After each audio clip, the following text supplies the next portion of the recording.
everyone, and today I would like to talk a little bit about words. I know I've spoken about words before, but sometimes words are very important, so sometimes you just have to keep talking about them before it all sinks in. Today I'd like to talk about, in any kind of conversation when discussing asexuality or any other thing that falls out of what is considered the norm, you're going to come across some words that, I don't know, some people might think are important, and yeah. So, words are just, in any discussion, words delineate more than just meaning. Basically, when you say words, the definition of the word is not the only thing you're conveying. That's where we get the term loaded words from. So like slurs, they might mean something but they carry a negative connotation. Or PC terms, like politically correct terms, they carry, a sort of authoritative, trying to not be offensive thing. And then of course, loaded terms, as I mentioned before, are words that when they mean something, they have such a negative impact or another meaning that conveys more than the simple definition can convey. For example, sexual assault versus rape. One of those words clearly has bigger impact than the other, although they're both pretty bad. In fact, in Japan, get ready for this. In Japan, they decided to nationally change the word for rape used in textbooks and anything because the word had, I quote, a negative connotation.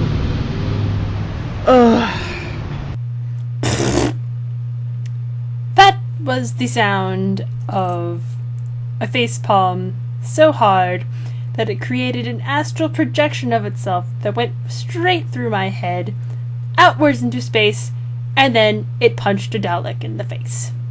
Words are very important, as you might be able to infer from me talking. So there's a certain number of words that I want to illustrate, I suppose, with more words today. So, normal.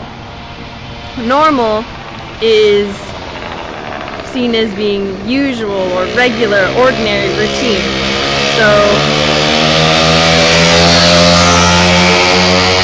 for example, I normally record these videos outside, indoors, so I don't have to deal with sound and crap.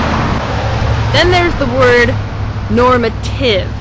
Now, normative is a little bit more confusing, but as far as I can define it, I think it's the idea or the assumption that normal behavior is amongst of what is constituted normal amongst a population. So, for example, cis heteronormative ideas,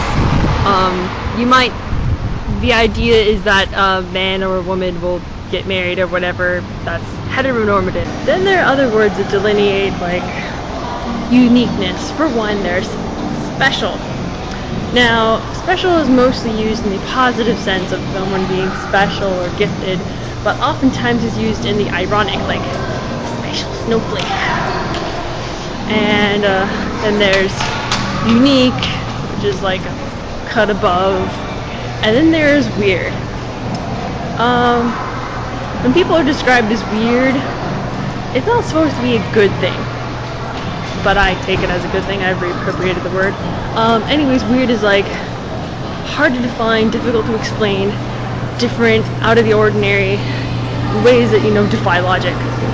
And I guess that's how we are usually seen by everyone else's perspective. And then there's just different, which just means not the same. And sometimes different is a word that's like so loaded at times. So I don't know. Basically, I guess, in the years to come, as you grow more in your identity and whatever labels you choose, it's important to know what word that people are going to use a whole bunch of descriptive language at you, and you can't exactly control what they say. That's one of the good and bad things about the freedom of speech. But I guess knowing these words is good, and knowing what, just examining meanings of words is good, because then you understand why a word might bother you, and it won't sit in your stomach forever, and you can't, just go, why does it bother me? Because you'll know, because you've thought about it. See ya.